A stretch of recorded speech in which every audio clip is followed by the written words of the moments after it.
It is 5 minutes after 10 p.m. Central African time. Welcome to it.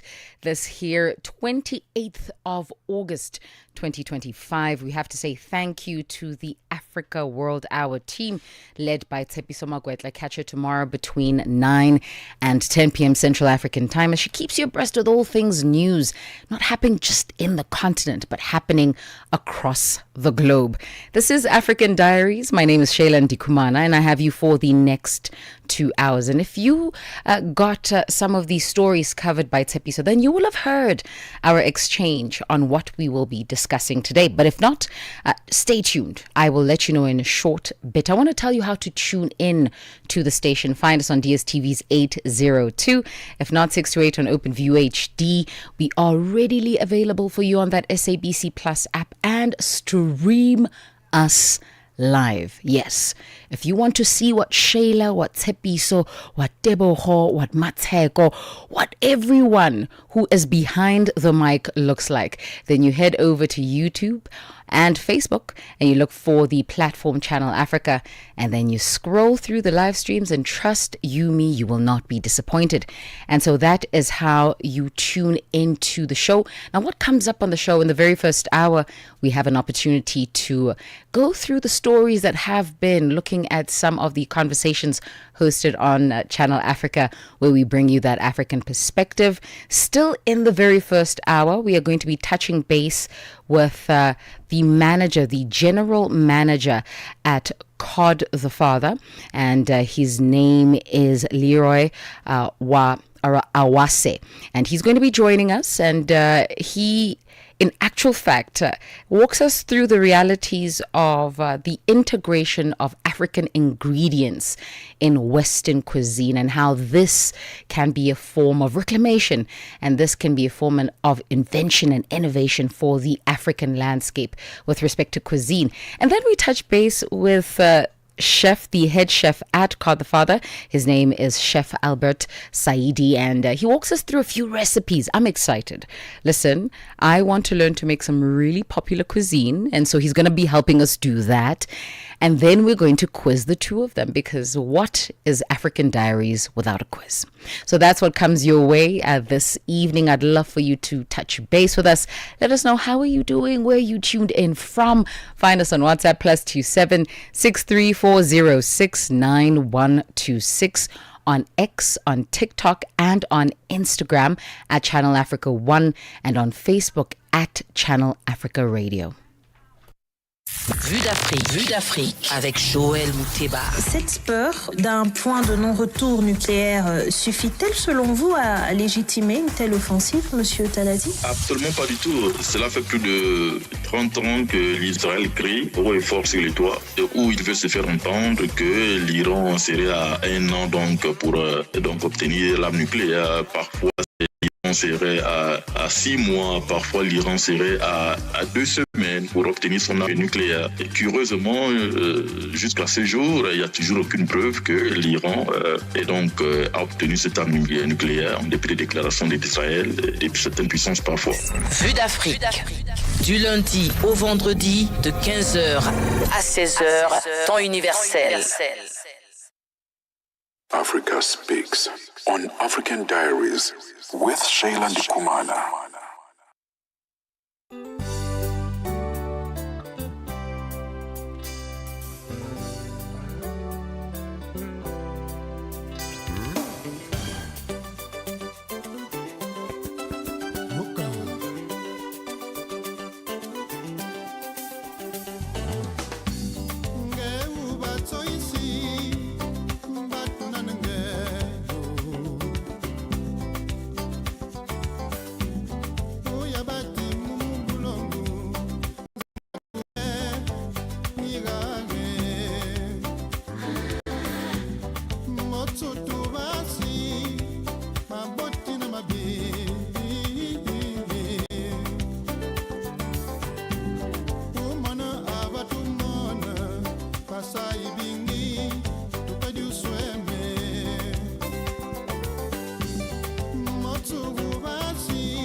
Channel Africa, where every moment is an African celebration. Feel the energy, feel the connection. Channel Africa, the African perspective.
uyahlupheka ngoba uhlawulwanga ijelelelo umejele mawutshela ukuthi uyahlupheka ngoba ubaba kawumazi ijelelelo umejele mawutshela ukuthi akuhlangane empilweni yakho ngenxa yesibo ngijelelelo umejele ngoba mina ngintandane suka kuleyo nkulu ijelelelo umejele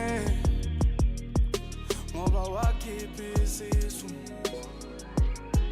bathi leyo ngane iyevali usiso waqakekile lola lona iqiniso mawukhola lokho jelelelo umejele tungashisa impepho emsamo thethisa abaphansi masingakafika isikhathi sakho linda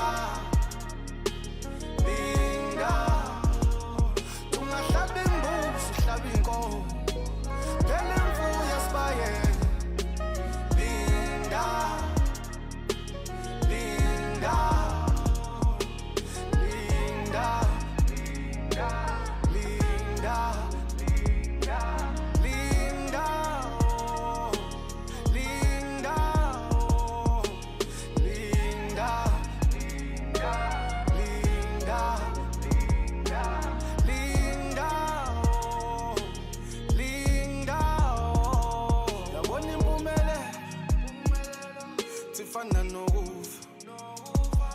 Takekho nolwazi olugcwele soke silinda amagama ethu mayebizo ubona nje sesidlala abafundisi bamanga besenzisa yonke imhlolalelo wewe tubona sesidlala inyanga samanga sisenzisa yonke imhlolalelo Tasvuge Temaqande Sifunda ukulinda Sodlala abantu Tasvuge Sivuge maqande Sifunda ukulinda ngoba sodlala abantu Taba Tungashisa impepho emsamo Thethisa abaphansi masingakafika isikhathi sakho linda tungahlaba imbuzi uhlaba inkomo phela imfuyo esibayeni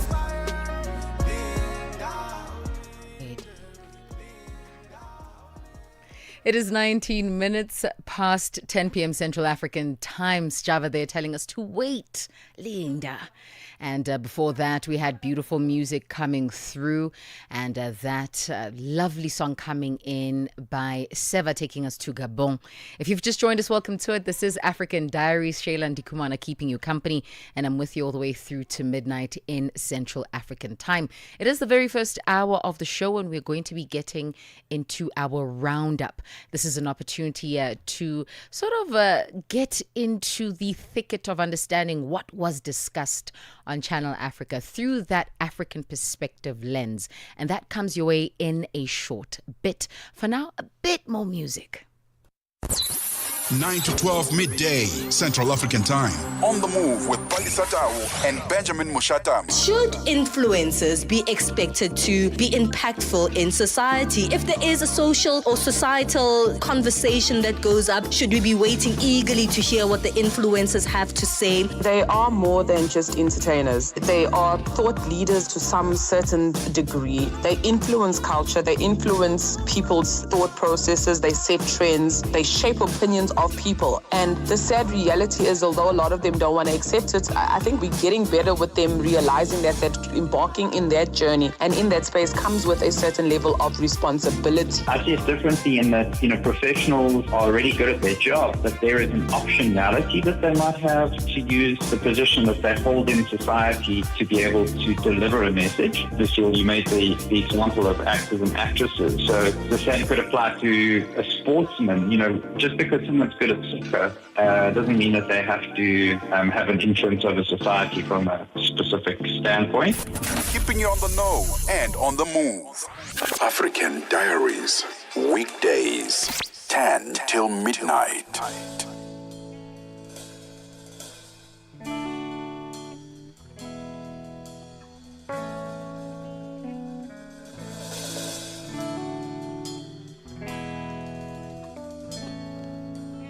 Belela mutuka wa ayo ile pasatone Amongele wa ende wibie Atondi wa ende wibie nae Mongele wa ende wibie Tondi wa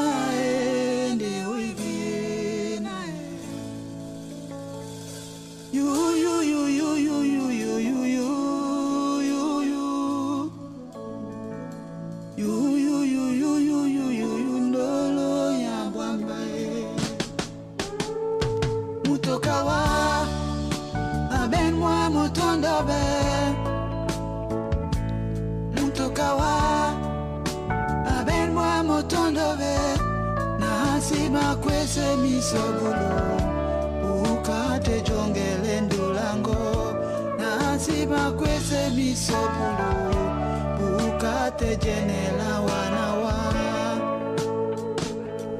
andula mioye andula mioye andula mioye andula mioye andula mioye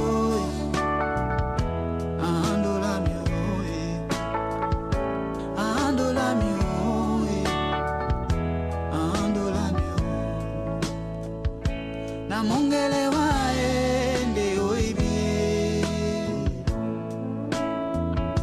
Atondi waende oibi nae Na mongele waende oibi Atondi waende oibi nae Ousa te belo bai Usalanga mulema mwami Uza tebelo bai Balamiko sontane mongele mam Mutokawa Abengwa motondobe Mutokawa Abengwa motondobe Na asima kwese misu Ukate jongele ndolango Sobulu ukate jenela wanawa Andola mioye Andola mioye Andola mioye Andola mioye Andola mioye Andola mioye Andola mioye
Gender-based violence is destroying lives and tearing communities apart. It happens in homes, in schools, at workplaces, and too often in silence.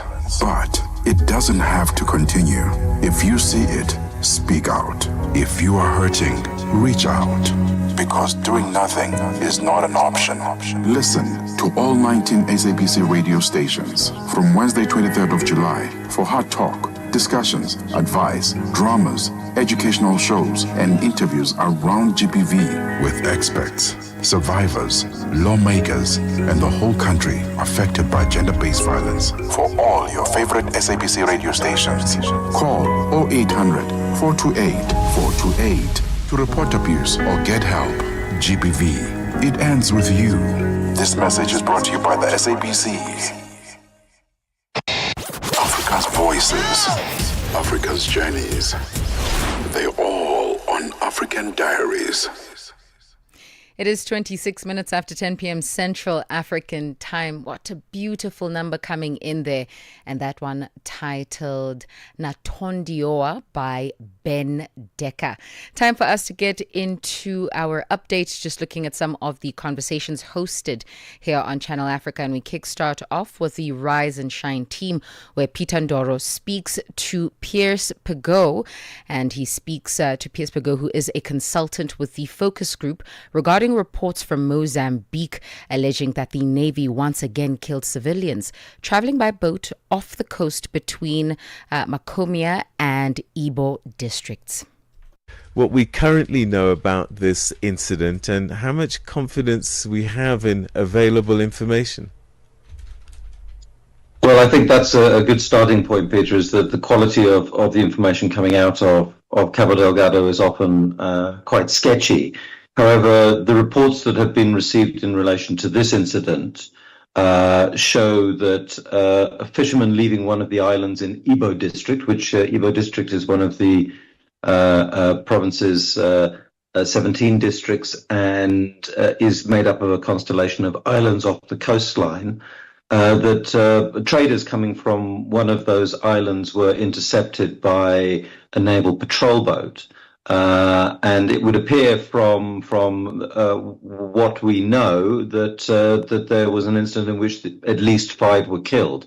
Their bodies were found on the Macomia coastline with their IDs and cell phones in there and so forth. So it's not clear whether they were shot on the boats or they were captured and taken elsewhere and shot and so forth. But it does appear as though the Navy, well, at least the Navy is being accused of dealing with this. Now, in this particular incident, the Navy is denying it's involved. It did attack civilians on a boat further up the coastline a few weeks ago, and it admitted its involvement in that.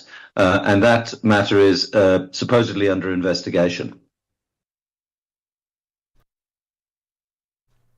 And with the On the Move team, Palisa Dao speaks to Louis Karanja, a child psychologist, about ways to navigate and fix bullying tendencies in your child. Obviously, being bullied as the victim is a worrying thing and can have great psychological impacts on children. But we hardly ever go into the conversation of the bully themselves, especially if we're speaking about a child. This is someone who is not mature yet and maybe doesn't understand the consequences of their actions. So let's speak a little bit about that. How can you tell that your child is a bully? All right. So I'm going to categorize into different levels so that we can be able to know what to look out for.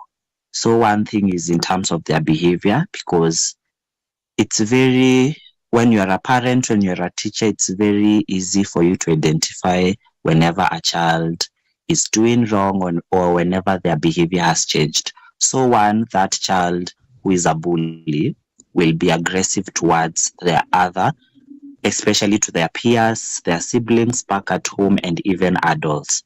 So you'll find them using a lot of physical force, the teasing. Most of the time they'll have the frequent conflicts in school and also back at home, now depending with the environment that the child is in. Then the other thing which is really, really important is the dominating behavior. So they insist on getting their way. Whenever they want something, they have that dominating behavior. So that's very important to look at. Then they tend to blame others for their own mistakes. So if they have done something, they blame it on someone. So if it is in a school setting, at home, they blame their siblings. Then moving forward to how they socialize with their peers and also their siblings, they have that control. So whenever they're interacting, they always want to take charge. They want other people to fear them rather than that respect. There is respect now whenever you're interacting with a child is interacting with their peers. There is that particular respect. And today on Africa Update, today's question with Lulu Gabu. Africa Update asks. We focus on Nigeria, Kenya, Somalia, and South Sudan. These are some of the countries, the African countries, expected to run out of ready-to-use emergency food over the next 3 months, now putting severely malnourished children at risk of dying. Our question to you today is, what can be done to assist countries on the African continent who are at risk of running out of emergency foods? Let us know your thoughts and your views on all our social media platforms. That's on X, Instagram, and at Channel Africa 1, on Facebook at Channel Africa. You can also send us your comments and voice notes to +2763 at 406-9126. Hashtag Africa Update Us. And then with the Upside team, Debogole Kuleni and Mateko Mosito had an amazing sit-down with Mr. Sbu Gumbi, the acting CEO of the KwaZulu-Natal Tourism and Film Authority. Now, from tourism growth to film industry opportunities, you honestly want to have a listen to this conversation. The KwaZulu-Natal Tourism and Film Authority, Mr. Sbusiso Gumbi, and he was appointed to the interim position following the merger of KwaZulu-Natal Tourism and the Film Commission in June 2024. And we just want to talk to him about the significance of having the TIFA here from a tourism and a film point of view. Mr. Gumbi, thank you so much for your time and welcome to the Upside. Oh, thank you very much, and thank you for having me. What does it mean to you, the significance of having the TIFA, Tourism Investment Forum Africa, in the city of Umhlatuza from the point of view of tourism and film coming together? No, thank you very much. Well, as the province of KwaZulu-Natal, we are very excited that we are the host of the TIFA. As you would know, we are one of the provinces that is full of heritage and is full of attraction when it comes to tourism. Yeah. There have been quite a number of programs in terms of packages for tourism that we have been eager in trying to find the funding model that could assist. So this forum is an appropriate forum because it's where we are able to sell our projects and it's where we are able to ensure that we engage with the sector with an intention of securing the funding. But more than anything, we have always been known as a province that normally hosts such events at eThekwini. And it's high time that we show off that we are a huge province that is full of beauty. Absolutely, Mr. Gumbi. I couldn't agree more. And then lastly, with the Zochitika team, let's get the latest in news. Khudzidwa ndi mchitidwe wa chiwembu pomwe asilikali ndi anthu wamba aphedwa komanso ena avulazidwa ndi zigawenga mchigawo cha Sego mdziko la Mali. Chiwembuchi chachitika m'madera a Farabog ndi Biriki Were ndipo zigawenga za mgulu lotchedwa Support for Islam and Muslims lomwe ndi logwirizana ndi gulu la zigawenga la Al-Qaeda labwera poyera ndi kunena kuti ndi lomwe lachita chiwembuchi. Asilikali pamodzi ndi anthu wamba okwana 21 ndi omwe aphedwa malingana ndi boma. Ali Yusuf wati bunkweli lili pambuyo pa maiko omwe akulimbikira kulimbana ndi zigawenga zomwe zikusowetsa bata ndi mtendere maka m'maiko a mchigawo cha kumadzulo kwa Africa. For these and more stories, catch everything on www.channelafrica.co.za for the segmented interviews, conversations hosted on Channel Africa. Head over to YouTube and on Facebook as well, and look for the platform Channel Africa. And lastly, for live updates of every single show as they run, please check out our social media platforms using the handle at Channel Africa 1 on X, on Instagram, and on TikTok. Turn the page. It's African Diaries on Channel Africa. It is 35 minutes after 10 p.m. Central African time. A blessed and beautiful evening to you and yours. Welcome to African Diaries, and it's time for us to scribe in our journal. And today for me is a tricky one. I want you to listen properly, because we're about to get into an audio by Yo Meal on social media that I think is rather interesting. So, dear African Diary. Let's make pap sushi. Hey guys, hope you're doing well. It's your favorite meal of the day, your meal, and today we are making pap sushi. I know what you're thinking, but relaxang. Okay, so yesterday for dinner, I made pap with like an air fryer braai type of situation. If you did not know that, that means you don't follow me on Instagram. So go follow me on there so you can see what I eat for dinner. Anyway, back to the pap sushi. So I ended up having leftover pap from last night's dinner. And when I woke up this morning, I thought to myself, I have plans for this pap. Plans city. Immersive, man. Jiki, here I am making sushi out of that pap. Honestly, it made sense. Hear me out. I didn't have sushi rice, but I had pap. I didn't have fish, but I had vors. Guys, it makes sense, guys. So I was too lazy to make chakalaka, so I just ended up using steamed carrots, spinach gravy, and some vors. Rolled it up, and we have our California roll dupe. Moving on to our maki roll. Same fillings. The only difference here is the nori, seaweed. So as you can see, this time around, it's on the outside. For California rolls, it's usually on the inside. Speaking of California rolls, I love nice things, okay? And I'm super extra, so of course I had to add some avo just to distract me from remembering it's a pap, this thing. Okay, but besides that, I think it looks visually appealing with the avo. You can hate on the sushi pap concept, but you can't tell me this does not look pretty. I think Japanese sushi walked, so South African sushi could run. Anyway, let me know if you think Japan would be impressed or offended. Guys, be honest, how pretty does it look? Okay guys, let's dip it into the soy sauce. Ooh, pap motenga soy sauce. Yeah, even to me it sounds crazy, but let's go.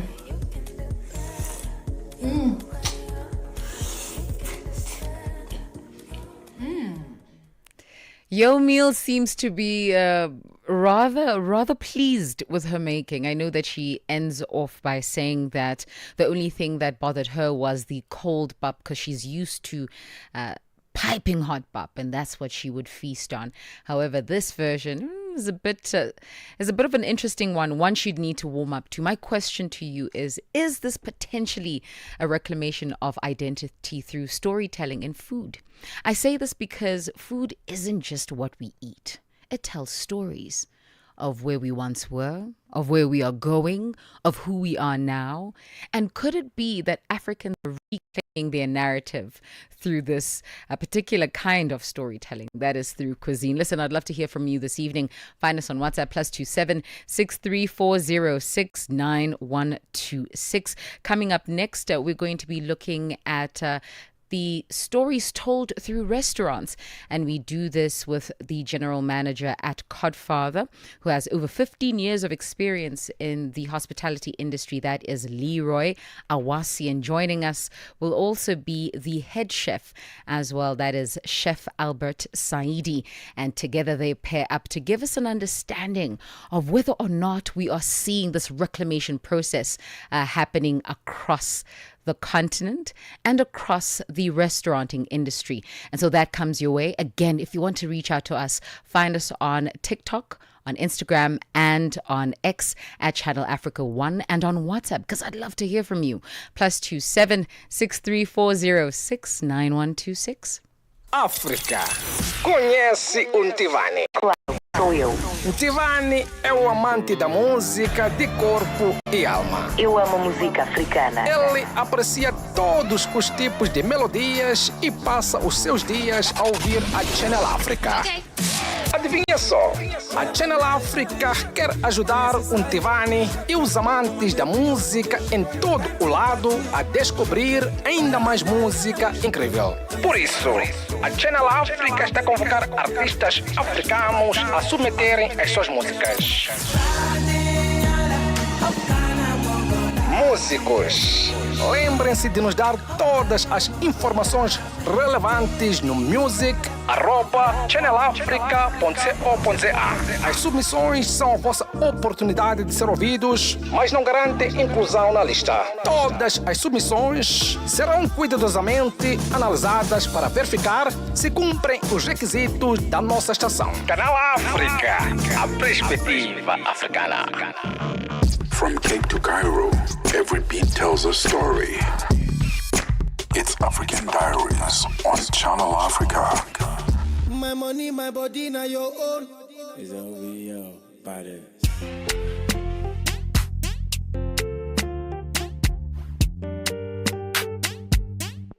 If I tell you, say I love you, oh. My money, my body, now your own, oh baby. 30 billion for the account, yo. Yeah. Versace and Gucci for your body, oh baby. No do, gotta for me. No do, say that, oh. No do, shakara, oh. No do, gotta for me, oh. Girl, you're beautiful too. My number one in tutu. Sipping bruku tutu. For your love it tutu. I go chuku. Biko obianuju. Sure you do me juju. Cause I'm feeling the juju. Shake it to you. I wanna dash it to you. You can have it to you. You know I got this in you. I love you. I love you. There's nothing above you. Above you. Bridget, you. I like your mini skirt, you. Okay, you carry fancy, you. If I tell you, say I love you, oh. My money, my body, now your own, oh baby. 30 billion for the account, yo. Yeah. Versace and Gucci for your body, oh baby. No do, gotta for me. No do, say that, oh. No do, shakara, oh. No do, gotta for me, oh. Yeah, you're beautiful too. My number one in tutu. Sipping bruku tutu. For your love it tutu. I go chuku. Biko obianuju. Say you do me juju. Cause I'm feeling the juju. And you know say nobody holy. But I no go tell you story. I gotta be your man.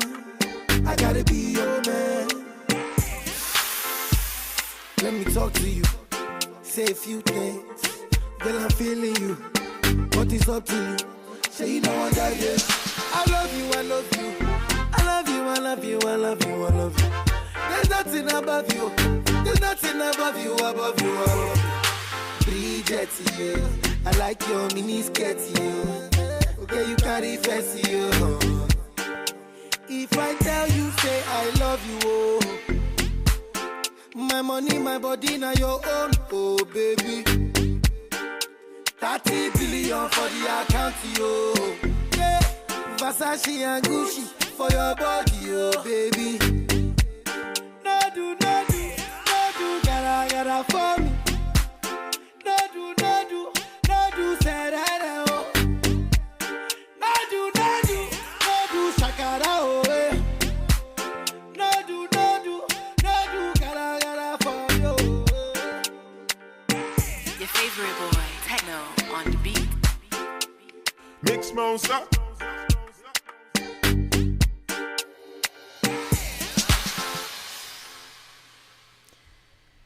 It is 45 minutes after 10 p.m. Central African time. Davido coming in with If, bringing us to this very point. Listen, this is African Diaries, an opportunity to scribe our minds, our hearts, and our thoughts and conversation, in all honesty. And today we're doing this by observing food. Now, What's interesting is that Africa's food story is being rewritten, not just in home kitchens, but also in the restaurant industry across the continent. Where once Western staples like pizza, pasta, and pastries dominated the menus, we're now seeing and witnessing a culinary revolution. Chefs and restaurants are taking these familiar global formats and reinventing them with African ingredients, techniques, and flavors. Think cassava pizza. Of course, serving as a base in Lagos, or sorghum pasta in Johannesburg, or rooibos tiramisu in Cape Town. These are some of the things we are given an opportunity to experience. And what's really, truly exciting is to see this evolution and to witness it. And so our very first guest joining us this evening affords us an opportunity to delve into the thicket of the restaurant industry. And this will be none other than our very first conversation with Leroy F. Awasi, and he is the general manager at Codfather with over 15 years experience in the hospitality industry. And so he walks us through what it is that we are seeing in terms of change. He also tells us a bit about what we shouldn't try and dabble too much in when it comes to reinventing the wheel. Mr. Leroy, thank you so much for taking the time to speak to us. Welcome to African Diaries, or should I say I'm being welcomed to the Codfather. Thank you so much. Welcome, and thank you for having me. So let's just start off with modernization of Western staples, right? Using African ingredients. I mean, we were just talking off air that we've seen African grains being used to make pasta. What other examples have you seen in the restaurant industry?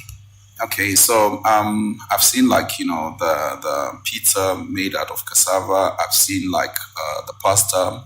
I'm not really sure what it was made out of, but it's brown. And with the people now, going the healthy direction, I think it works really well.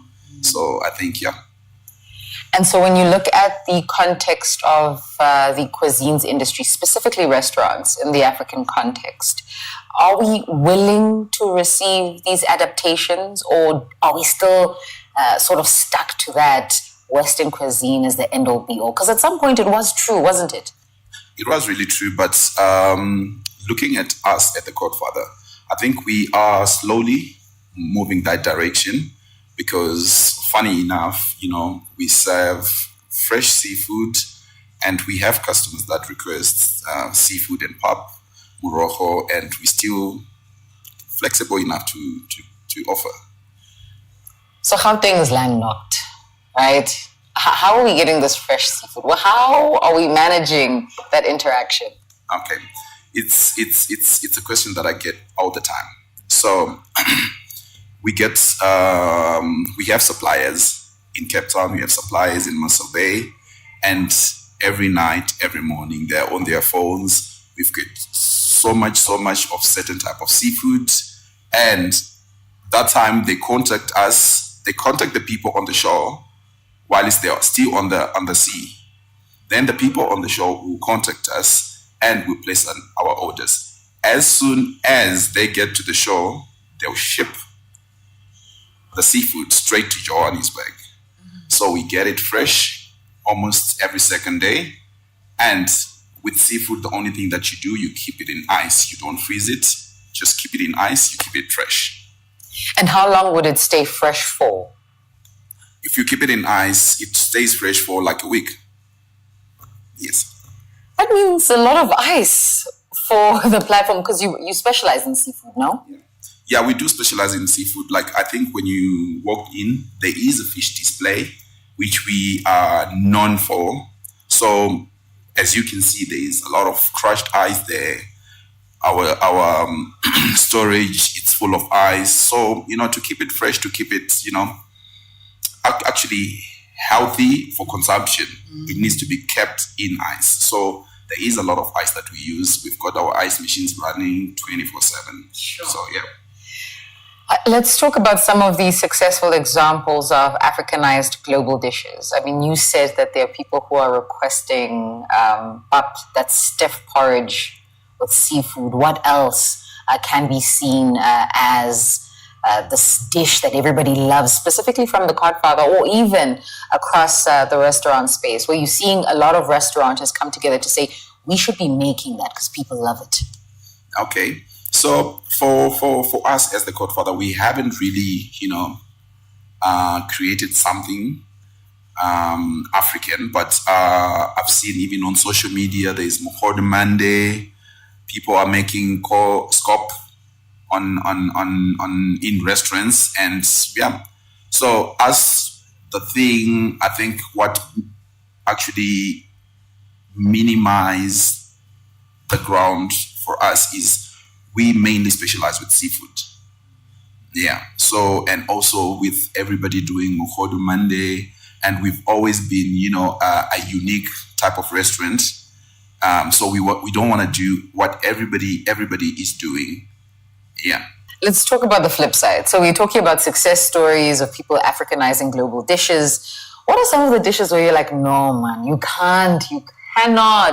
I mean, we just saw the video of the young lady who turned sushi into a pap offering as opposed to using rice, right? And using wors as opposed to using tuna or whatever other kind of fish. What are some of the dishes you're like, please don't ever try? I think bringing chicken feet into the restaurant.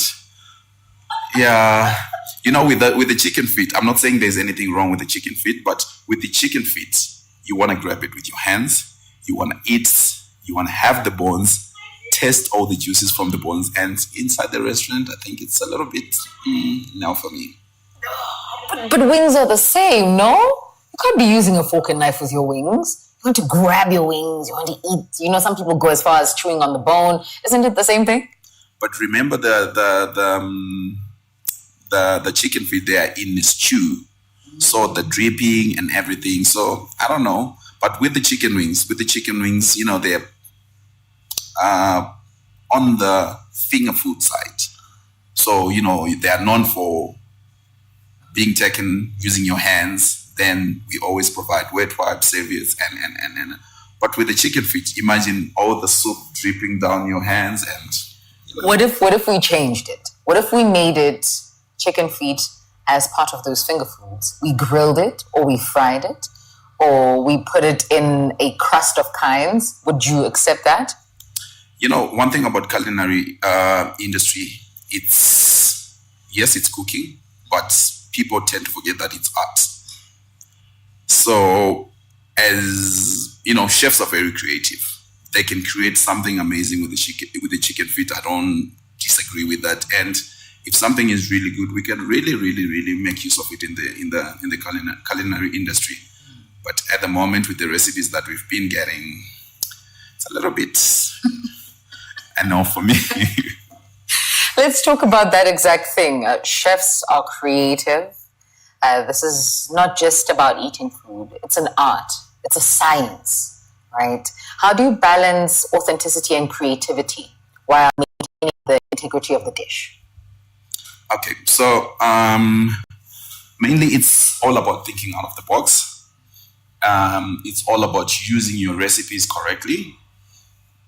You don't want, I'll give you an example. Maybe you're grilling a piece of salmon, whatever that you're gonna use as marinade or seasoning, it mustn't overpower the flavors of the actual salmon. So I think it's all about, being a chef thinking out of the box and being creative. And with the world we're living in now, people, before they eat, they take pictures. So it's supposed to catch the eye before you eat. People will enjoy it before they even put it in their mouth. You've been in the industry for 15 years, right? I can only imagine that throughout these 15 years, you have served at various spaces, at various stages within the organogram of the company or the restaurant, if you will. Talk to me about some of the most trendy ingredients, and I want African staples, right? I mean, we all learned that maize is not an African staple, or it's not originally from Africa, but it's an African staple. right, that we see used in very many homes. What are some of those ingredients that every African restaurant, whether you represent a different continent in the context, you always have that thing?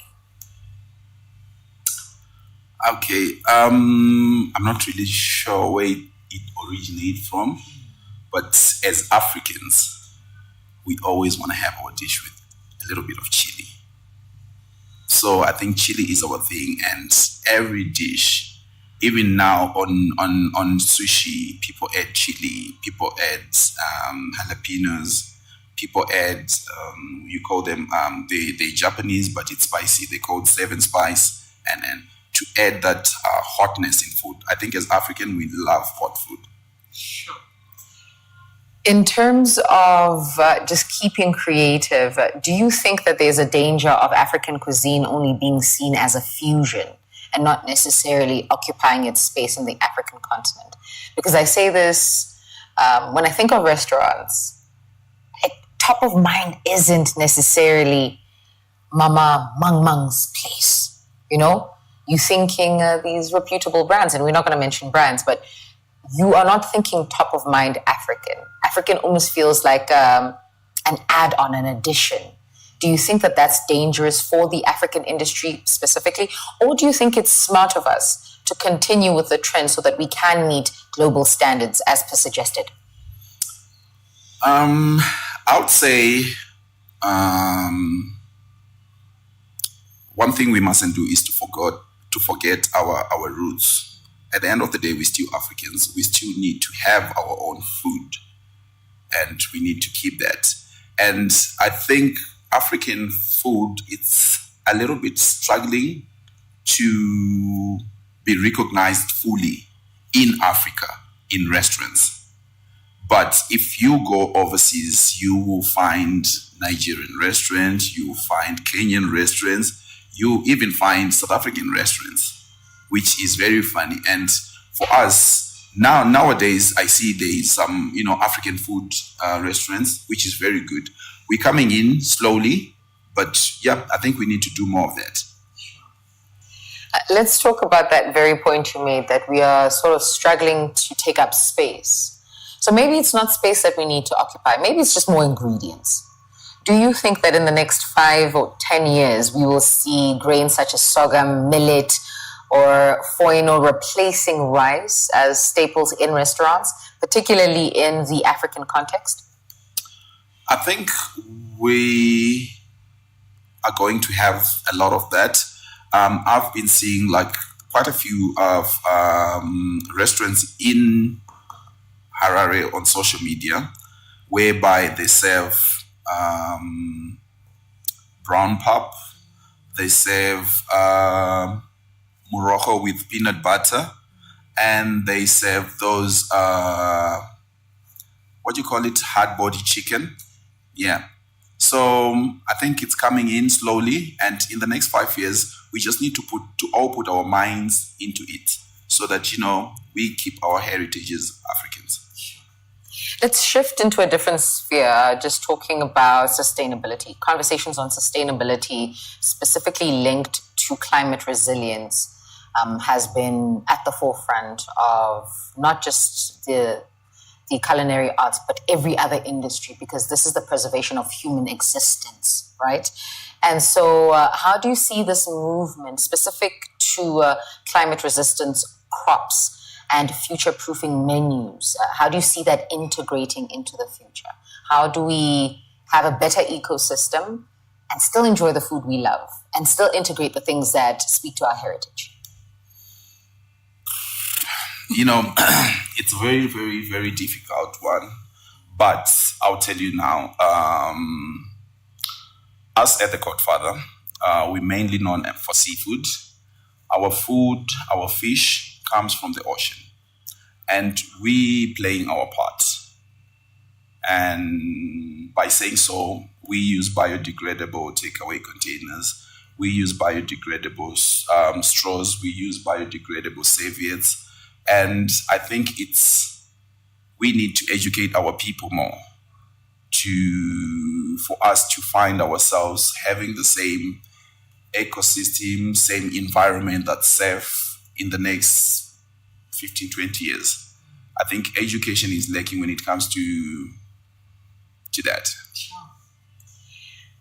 Speaking about education, I know that one way we retain information is through storytelling, right?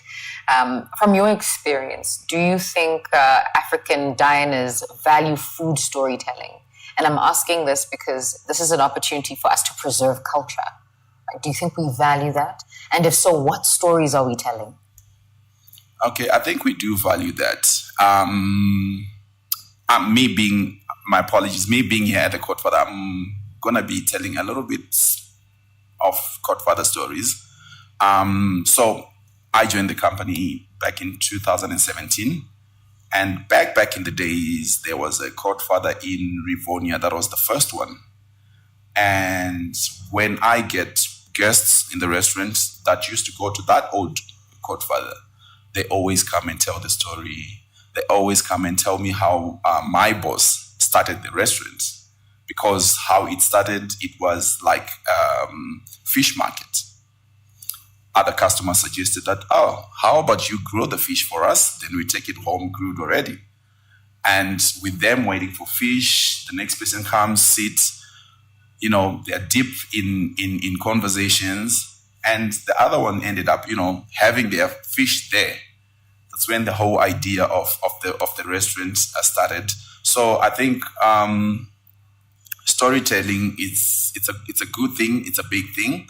And, you always, know your history, where you're coming from, where you're going. It might be in the industry or in life in general. And I believe that the Godfather was established in 1992, if I'm not mistaken. That's correct. So with that being said, how do you think that individual households can continue to maintain these storytelling, I suppose storytelling through food in their own contexts? How do we, as people who perhaps don't go to the restaurant as much, right, but we want to enjoy the realities of the stories that can be told through food, how do we do that? Okay, we had our grandmothers who used to tell us stories, about how they used to plow sorghum and things like that. Back in the day, there was no machines to grind the mealies, the sorghum, and how they used to grind it with the stone, to grind it with the stick, whatever. I think those are very important, especially for me. Just a funny story. We saw somebody answering a landline on TV, and my 8-year-old asked, is he getting feedback from the machine? Not knowing that it was a phone. Then we had to explain to her, no, it's a telephone. It's called a landline. It's just that he was talking on hands-free, and it was there before cell phones and everything. So our kids or us, we cannot know how things used to be done before. Storytelling is always good, and also to keep our roots. And then lastly, we cannot end this conversation without finding out what are some of the foods you enjoy that are Western dishes, but you've fused some level of Africanization within them. What are some of those dishes? That's a very difficult one, but as an African man, and as lion totem person, we always enjoy our meat with pap. We don't care where we go.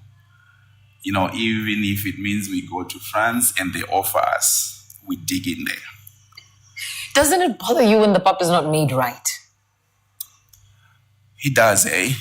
It does a lot. And my baby sister, when you don't mix it properly and there's those balls, my little sister used to say, "Oh, mommy, your papa's got seeds."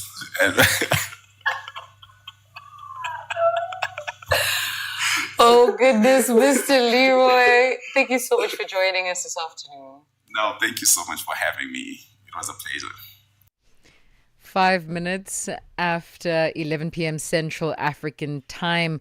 There, the voice of Leroy Awasi, and that is the general manager at COD, or rather the COD father, who gave us just an extensive view of what's happening in the restaurant industry with respect to the integration of African ingredients to serve, I suppose, an invention, an innovation of what once was a Western offering.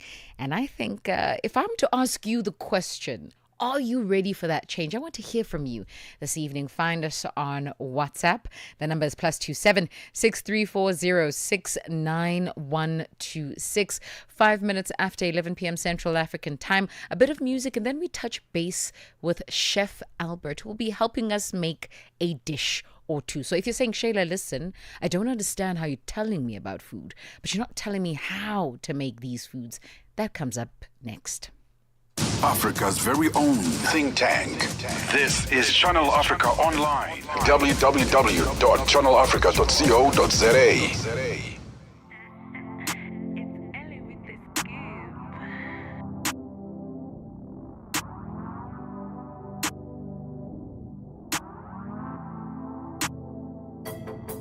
Asidlele mali swasebenzeni imali. Asidlele mali swasebenzeni futhi. Bisukuba nemali eningi. Oletha miqumbe, khanda lami lidume, ngisafuna ukudla inyama eningi. Ngikhohlwa amadumbe, imeni obangibuze, bisukuba nemali eningi. Oletha miqumbe, khanda lami lidume, ngisafuna ukudla inyama eningi. Ngikhohlwa amadumbe, imeni obangibuze. Sidlele ma, big zul nenkani. Womsab ngama, somateki sonemali. Khohlwa nje mfana ngayiqala, noma ngakuthuka ungamnaki. Phethe lo shunu wenkabi, vele uxolisa ungaxwaki. Kene hostela nge-stroke 6, sikuphiko ngipipisi. Hlanye ingane bayimisi, khipha isandla baskisi. Badlula uphume esiktini, shu uyasichaza wehlile. Bheka umswenko ngipakishile, kushiya intombi isikikisi. Fika sengihamba namabhingi, thatha intombi yomfana ngamgili. Khala ngeselfu ngayiniki, kuza wababasa yamphika.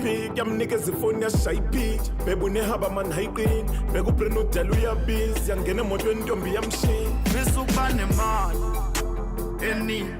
Oletha miqumbe, khanda lami lidume, ngisafuna ukudla inyama eningi.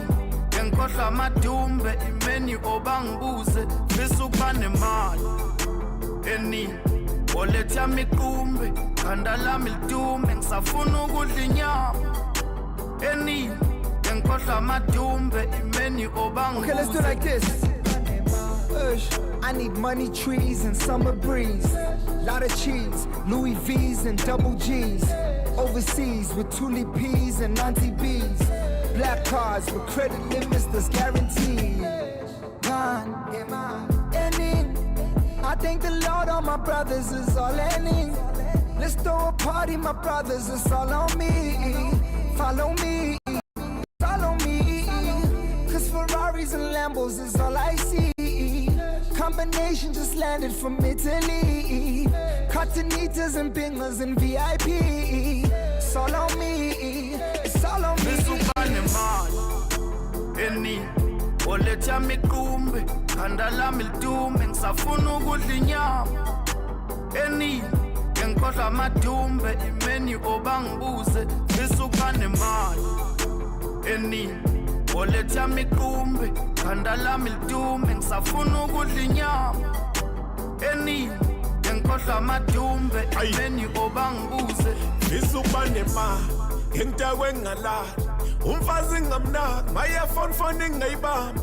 Ngihambe ngazazi, ngispende ngasabi. Khiphe change nje ungayixanga, ngibrush inkomo ngashu. Sispende amadola, asithandani siyatola. Ungatetezela zoyimosha, funa imali zoyithola. Sufaka inzipho yazibona, sidla imali yabhora. Phatha intombi zomdola, zingidlala njenge. Siyahamba sobuya kusasa, sayibamba kuyophuma ilanga. Inkabi siphethe mayiphethe isaka lo shuni usuxa kumhlaba ihlanya mayiphethe isamba asithuka sithanda inhlamba zingelisa siphethe intaba awutitombo wenishasha inkabi bakhanda ngekhavele katela imnyama lisehostel khipha le mali uliqonqele sebenza enye bizibhodlela spend ungasabi zosondela shaye kancane ezikhobozela khula ngemali idokotela usaba nentombi bamba ikhandlela bisukuba nemali eningi oletha miqumbe khanda lami lidume ngisafuna ukudla inyama eningi enkohla amadumbe imeni obangibuze. Big Zulu on this one. This one titled Imali Eningi, this alongside the late and great Ricky Rick, also alongside Intaba Yase Dubai. It is 10 minutes after 11 p.m. Central African time. If you have just joined us, welcome to African Diaries. Time for us to pay some bills. Africa in Business on Channel Africa. The United States was very vocal at the beginning of South Africa's G20 presidency, and this is largely due to strained relations with South Africa at the time, that they were not really keen on participating. Where do they stand right now? The US is planning to take over the presidency of the G20 next year, and our understanding from them is that they intend to continue to do so, and therefore it is quite difficult then to be in a situation where you are not attending deputies' meetings or discussions during our presidency and then to take over the presidency next year. From a finance track perspective, there has been engagement. We've been working on a communique last week and this week here in Zimbabwe. What's important about that is that it's a consensus document. And so all the members in the room have to agree to the language that is used there. And our US colleagues have been part of those discussions and negotiations. Bringing the African markets into your home. Channel Africa, the African perspective. Gender-based violence is destroying lives and tearing communities apart. It happens in homes, in schools, at workplaces, and too often in silence. But it doesn't have to continue. If you see it, speak out. If you are hurting, reach out. Because doing nothing is not an option. Listen to all 19 SABC radio stations from Wednesday, 23rd of July for hard talk, discussions, advice, dramas, educational shows, and interviews around GBV with experts, survivors, lawmakers, and the whole country affected by gender-based violence. For all your favorite SABC radio stations, call 0800 428 428 to report abuse or get help. GBV, it ends with you. This message is brought to you by the SABC. We are on Open Views Audio Bouquet. Channel 628. It is 13 minutes after 11 p.m. Central African time. If you have just joined us, thank you so much for choosing us over the rest. Do find the live stream on YouTube and on Facebook. Listen, this is a twofold conversation, and we just ended the conversation there with Leroy Awasi, who is the general manager at The Godfather, and we were looking at the restaurant space, and we were looking at how restaurants are Africanizing dishes. So essentially what that means is taking a dish and using African ingredients to recreate what we know and love as a restaurant serve. Time for us to learn how to do these things. Have you ever sat down with yourself and thought, man, I wish I could make this? You know, you've seen it in a couple of spaces. You've seen people on social media make this meal, but you're not as confident. Listen, Chef Albert has us, and he's going to be helping us make a dish or two in the next few. We were out and about. I did realize that I didn't make mention of that. The team was out and about, and we were in Midrand this afternoon, just gauging whether restaurants are integrating the realities of Africanizing dishes. Is this a thing? Is it not? Is it just folks at home who are thinking, listen, I can make bap sushi as opposed to sushi with rice and whatever else that you would naturally use for a sushi dish. Let's get into this audio. Chef Albert, thank you so much for joining us. Welcome to African Diaries, or should I say, I'm welcomed to The Godfather. You are very welcome to The Godfather. Absolutely. Let's talk all things cuisine. So I had an opportunity to touch base with the general manager And we were looking at the integration of African ingredients in dishes that are culturally Western, right? We just watched the video where the young lady used pap and other ingredients for sushi, which, the question was, would the Asians be offended or would they commend her work? And so as somebody who's worked in a restaurant, as somebody who's familiar with the styles and the serves and the caliber of food that is required, can you walk us or tell us about one dish that you have seen African ingredients being used and it's gelled well and everyone loves it? Oh, yeah. So I think I can give you two, but the first one I will start with maybe like African foods, like being gelled with Western ingredients to make something like African Western plates. We'll go first with the Parmesan pap. Yeah, creamy Parmesan pap actually. So you take your normal mini meal and milk. So the ingredients will be milk, mini meal, that's maize meal, cream, and then Parmesan cheese. And then actually you can get a bit of biltong. Now if you're eating, you mix everything together. If you're eating that, you're eating pap and shisha at the same time, So it's very simple to make. You just boil your water. Mix it. That will be half water, half milk. You boil that together, and then just add your maize meal, and then you stir it together. When it becomes a bit thick, add a bit of cream, and then keep on stirring. Then it depends on how hard you want it to be. But if you want it to be like a bit hard, like normal pap, then you'll stay it a bit harder, a bit longer. Then when it's hard, you add your Parmesan cheese. Then with cheese inside, so now it's cream. There's milk, and you can add salt as well if you want.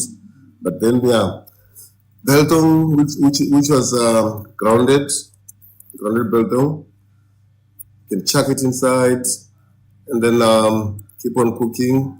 You'll see it's gonna look very white, creamy, and some biltong beads inside.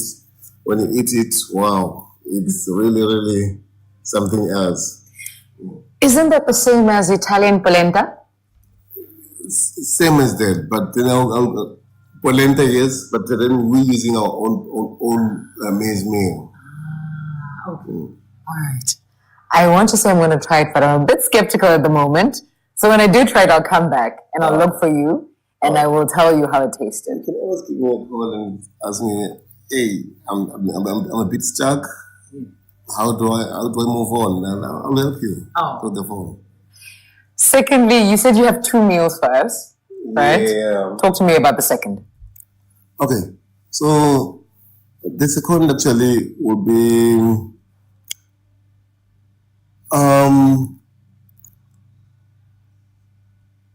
which one do I want to go for? You've got options. I do have options. All right. Yeah, let's go for, we used to eat having fish, the Godfather style. The Godfather style is very advanced. I couldn't tell you about our ingredients, but the way we make it, and with our sauce as well. Not the sauce. We've got all right, I'll just give you the ingredient that we use to change the whole flavor or the taste of the fish. So I love doing the African way, actually. I love doing the African way. The African way would be,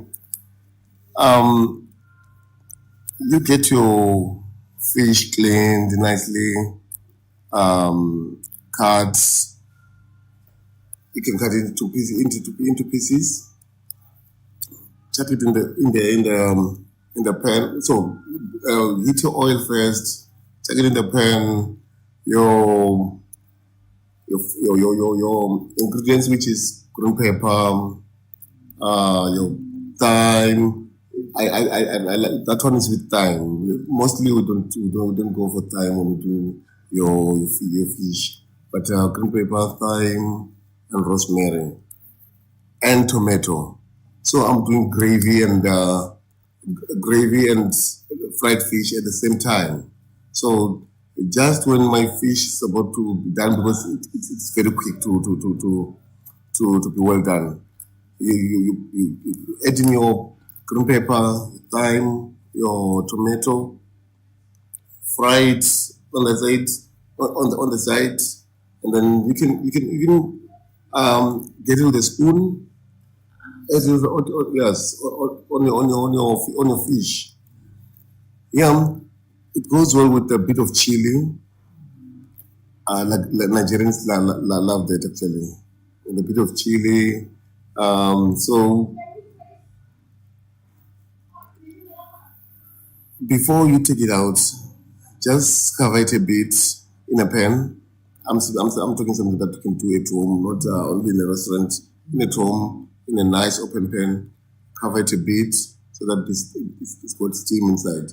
So African way we do cook. We do that fish that we do have the fish that we cook with water, tomatoes, and everything is. But then here you're using oil, you're using all these ingredients that we import and stuff like that. But then you still have your South African ingredients like with thyme and stuff. So also you're cooking it as you're cooking African way, because you even cover it so that it's got steam inside. It's not oily. Yes. When you take it out of when you take your lid out, you will see when you hold it, it will just go off the bone. It's very nice. You can still add your lemon butter on the side, but why do you need lemon butter? You already have your tomatoes, your chili, your garlic, your pepper, your thyme, and everything. So the herbs are like rich inside. So you do not need that. You don't need your lemon butter and stuff. You just have to go it with pap actually. Yeah, have it with pap. Chef Albert, what is the most interesting combo you've made when it comes to African ingredients and that incorporated into a Western dish, or even vice versa? I think the most thing I was working somewhere that was years back, where we did the lamb shank. Yeah, with actually the parmesan pap, the cream parmesan pap, and the lamb shank with the small. I mean the gravy, the tomato onion gravy, yeah, with the small, and then the lamb shank with the pap. It was. And I asked Leroy the very same question. I asked him, what's the one combo that you say, please do not do it? I know we want to take over our narrative. I know we want to stand out as Africans, but this one, please just avoid. What is that one thing? Avoiding, in what sense? In a restaurant or at home? I think because this conversation will speak to very many, and one such can be an individual who's a chef who wants to experiment, or maybe somebody who's just a food enthusiast who's at home saying, hey, listen, maybe if I combine this and this, it will give me something amazing. What would you say to them? Please don't take those ingredients and try and make this. What's the one dish in your mind? It's failed already. Before you even start, it has just failed. Okay. I feel like there's so many dishes that I wouldn't. Garlic goes with a lot of nice meals, you know. But mostly, I wouldn't cook especially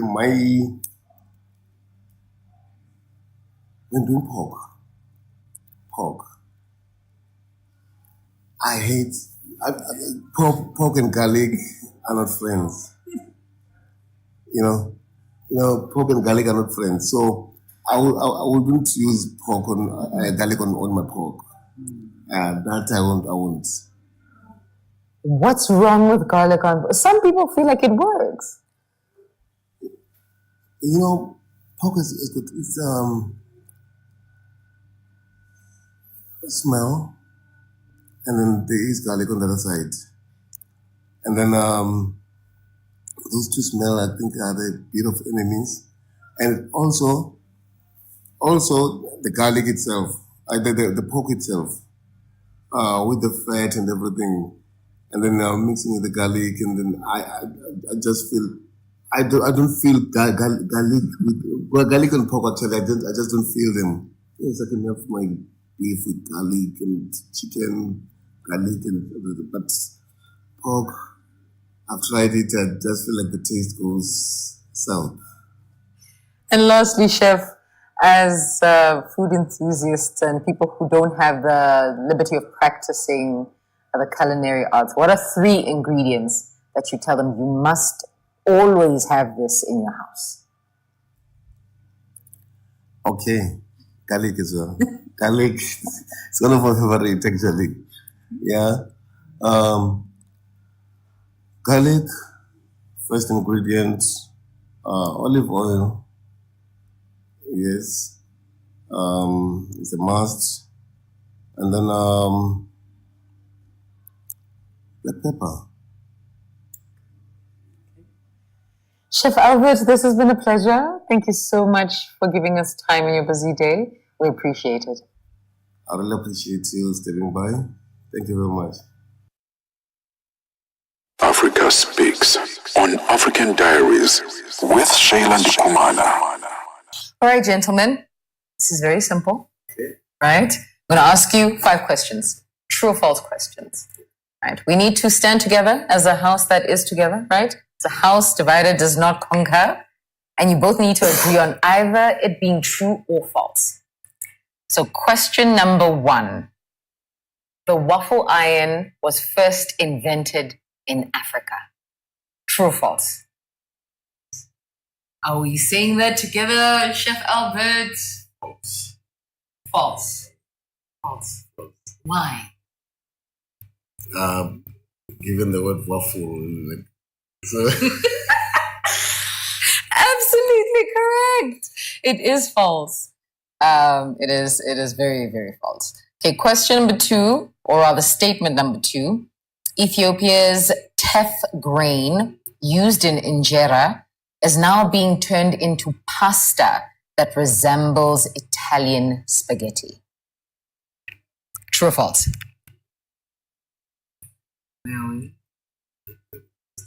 Yes. Yes. Ethiopian green teff. That's true. True? Yeah. 100%? Yeah, true. Oh, come on. 2 out of 2, Madonna, guys. I love it. I love it. Question number 3, true or false? Senegal's Theobodine is considered the ancestor of Spanish paella. False. Yeah, false. I would say false. Are you sure? Yeah. I would say false. Gentlemen, it's true. It is true. It is very, very true. Question number 4. Just to give you context, many food historians trace paella roots back to Theobodine. So they actually do see the connection between the two through cultural exchange, right? Question number 4. Rooibos tea, now globally famous, was originally marketed as a substitute for black tea by Russian immigrant in South Africa. True. True? Are we sure? Yeah, true.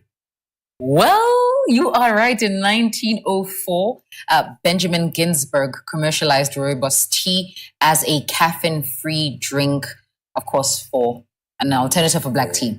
Question number 5. The concept of pulled pork, and this in sandwiches, was first developed in East Africa by using jackfruit. False. False. Okay. False. Oh, so we are together on this fault. We are together. We are together. And you are correct in your togetherness. Gentlemen, that's a 4 out of 5. Well done. Yay. Yay. The voices there of none other than Chef Albert Saidi, and he came in as our culinary specialist, helping us make some very interesting cuisine that fuses African ingredients with Western plates to create something beautiful, something spectacular, something that you can enjoy in your homestead. And then walking us through the restaurant industry just to gauge the context in which we find ourselves as Africans in relation to food and storytelling, and whether we are taking space and we are honestly telling our own stories through food. Are we using our own ingredients? Yes, no, maybe. Is this a thing?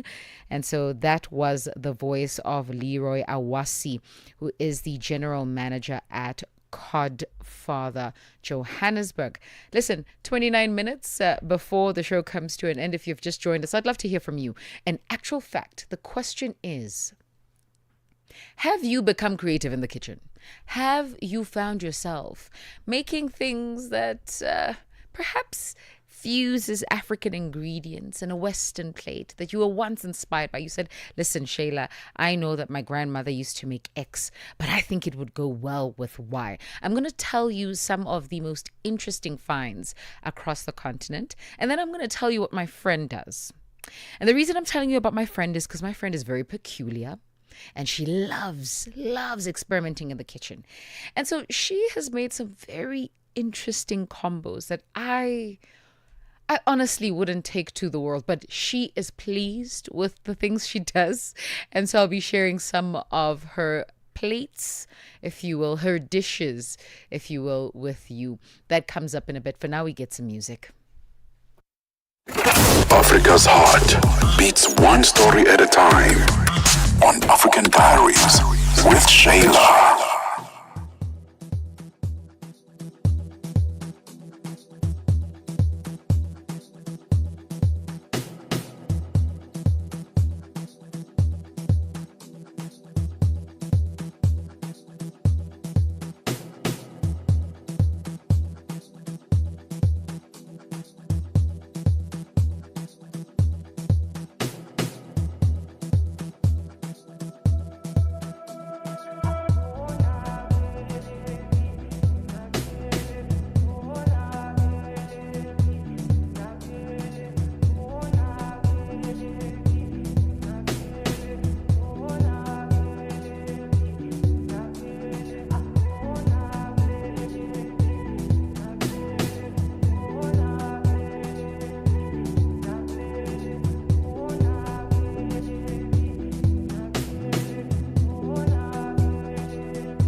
Africa Speaks on African Diaries with Shayla Ndikumana.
Every beat tells a story.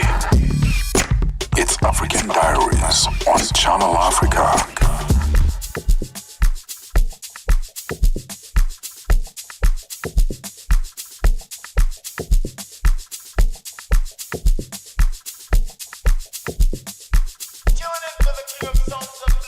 Alala de mi ashake.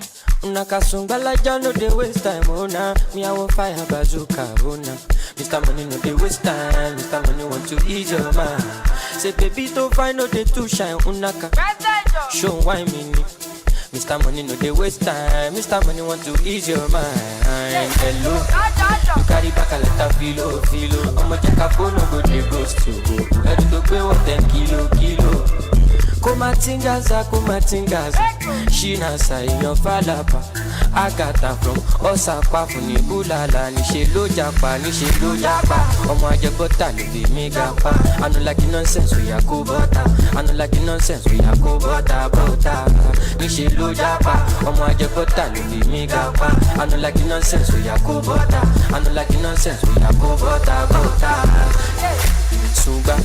Sunga la ja sunga la ja sunga ulu sunga la ja sunga ulu sunga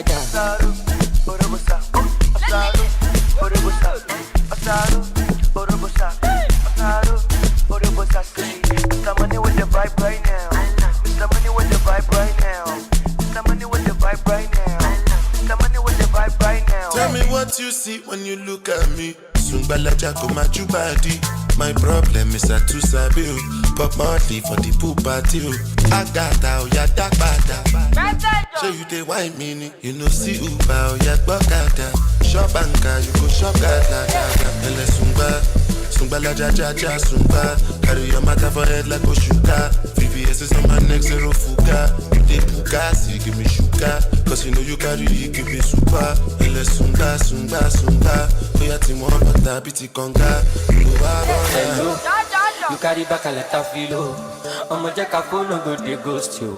Ready to pay what 10 kilo. Kumatingaza. Shina say your falapa.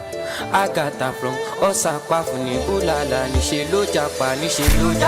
Omo ajebota ni mega pa. I don't like the nonsense we are bota. Nishe lo japa. Omo ajebota ni mega pa. I don't like the nonsense we are bota.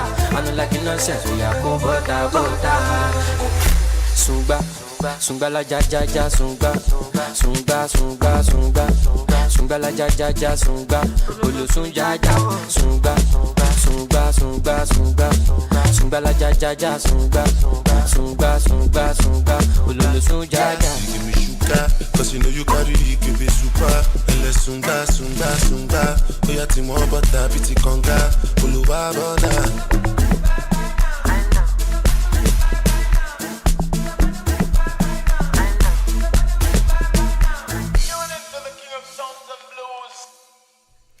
It is 47 minutes after 11 p.m. Central African Time. Asha K alongside Burna Boy. And that one titled Sungba, the remix. Before that, we had Diamond Platinums taking us to the east of Africa, where the east meets the south. And this is on a song titled Bombshell. This alongside Skylar Tyler ICU, and Khalil Harris. My question before I let you know what the last song is, how many Tyler artists do we have in South Africa? That should be some kind of trivia, honestly. Skylar Tyler, who I've just learned about. Tyler ICU, who I've known. Tyler, the water crooner. There's quite a bit of Tylers. Listen, if you know another one, feel free to send it through on WhatsApp, +27 6340 69126. And then kickstarting off the triple play, Oscar Mbo there with that one titled Vuka alongside Jazz Works. I said and I promised that I would be sharing some very interesting recreations of food.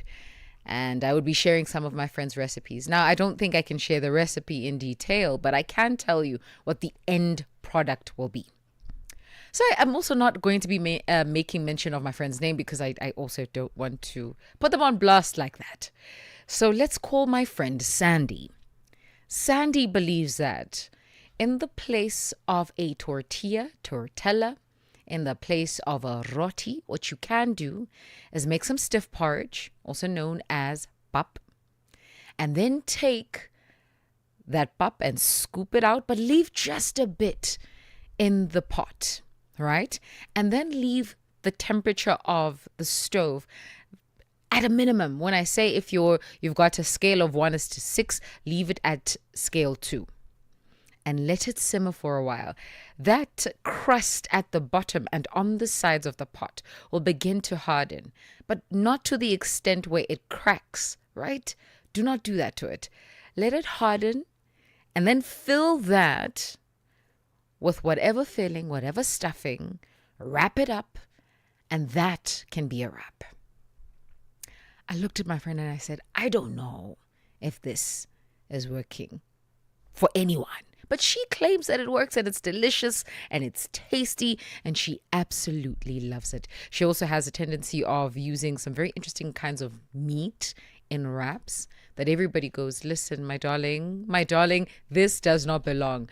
But she is on a mission. She's on a quest to prove that we can serve the most eloquent dishes using African ingredients. And for that, I commend her.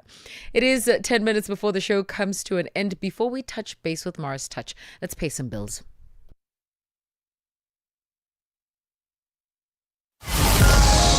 This August, we celebrate the strength, brilliance, and unstoppable spirit of African women. It was the women themselves who strove for and got the changes by lobbying, going through NGOs, and by networking. That's you, ladies. From the boardroom to the classroom, from the marketplace to the microphone, women are leading, innovating, and transforming our continent every day. Oh, here's to knowing that as a woman, your voice can change the world. Your voice matters. Your story inspires. Your presence is powerful. This Women's Month, we honor you. Channel Africa, the African perspective. Africa's voices, Africa's journeys. They're all on African Diaries. 9 minutes before the show comes to an end, standing by is Morris Touch of the Afro Republic, broadcasting live from Bulawayo in Zimbabwe. Morris, good evening. Good evening, Shayla. Hope you're well. I'm good, Morris. How are you doing? I'm fantastic. Tell you what, you were talking about local ingredients or our own ingredients to come up with some delicious and amazing cuisines. I have seen some crazy and weird stuff. Why am I saying this? I'm referring to the roti that you're talking about being used from. We call it sadza in Zimbabwe. What you call soft. Yeah. Yes. I'll tell you something. I have seen so many crazy things going on. I have seen someone coming up with fries and says, you know what, I can make fries from sa. Someone says I can make cupcakes from sa. And there's been this craze of changing the color of sa maybe to purple by adding red wine. And then, I have seen all sorts. I think I'll have to share a link with you, where I've just said to myself, you know what? I don't know what's happening, but some of these things really, they cease to make sense. But someone will say, who told you that we can only eat sa the very same way that we've been consuming it? Absolutely. Some have done pizza. I've seen pizza as well from sa. Mm-hmm. You spread it out as soft as it, while it's soft, and then you can add all your toppings, and I just said and then you bake it as well for the very same thing that you would do to your pizza. So a lot has been done. Now I was actually laughing and said, you know what? Someone is discussing that. I was actually talking about it a few days ago. Yeah. Sure. Yeah. So Morris, I'm not gonna lie. I think the one that took the crown for me is the young miss by the name Yo Meals on social media, and she made sushi from sa. Listen, she took it to another level. And the presentation, Morris, I'm not even going to lie, it looked phenomenal. So how does she make it? She takes Sa or Pap, and what happens? Because I have to be honest as well. I've never had sushi. I have no idea how it tastes like. I'm not a big fan, by the way. Oh, Morris, we need to recruit you. Listen, I need you to Let's make try pap sushi. Hey guys. I need you to try some interesting. Go to a store or go to a restaurant that is reputable for making sushi, right? Yes. Have just a bit, even if it's the crumbed kind. Okay, because I know a lot of people contest with the reality that the fish is raw. Try that. And then after, I will send you this video so you can make this in your own home. Because she uses staple ingredients. I mean, she uses wors as compared to tuna. She uses, I think it is carrot and spinach in the place of whatever vegetables would be inside. She still uses seaweed. I don't think she uses that Asian mayo. I don't think she uses that. But she's got all kinds of ingredients. I need you to firstly try sushi before we take you to this very interesting offering that she presents before us. Listen, Morris, let's talk about what comes up in the new day, I suppose, and in the show that is to come. Man, you had an interesting topic. That's what I can tell you. But on Afro Republic, we're going Afro. We're loving our music from Cape to Cairo. We presenting to you what's trending, what's hot, music that will ordinarily top the charts. That's what you are experiencing this morning. That's from the time that we start to 3 o'clock. We also bring you the connection point at 10 minutes to 3 o'clock. One thing that I asked yesterday, I even asked our technical operator about 2 cities in Ivory Coast. Actually, I discovered that once you start going up west, most of our friends from the south start losing. I think it's like when I'll be getting to an altitude that really they can't find themselves in, and they start dropping, everything. So I understand. I understand. Once you go up west, the whole understanding of the continent gets lost. It's like you've gone out of the continent. So yesterday we were in Ivory Coast, and today we might still find ourselves looking at cities in West Africa. I hear you, Morris. I am giggling away here because you put people on the spot, Morris. Someone is trying to run this technical desk. They're trying to find their way around what's happening. And you're like, no, name 2 cities in the Ivory Coast. Of course, they're not going to come to the party. You know what? She loves it when she's naming the cities. Because the other city that we dropped was a city in Lesotho. And then she just said, oh, that's Lesotho. Then I knew, okay, all right, I understand you. I see you, girl. Absolutely, Morris. Have yourself a fantastic show. Thank you so much for joining us. Thank you very much, Shayla. Have a lovely one too, hey? Will do. Listen, time for us to wrap up 3 minutes. Show comes to an end. With that being said, I must thank the team that has been on digital. We had Sebenzile, the real noise, Msindo, and then we had Elaine Vengani, and then on production we had Tito Macau. My name is Shayla Ndikumana, standing in for Nolo Babetsi as well. Until tomorrow, cheers.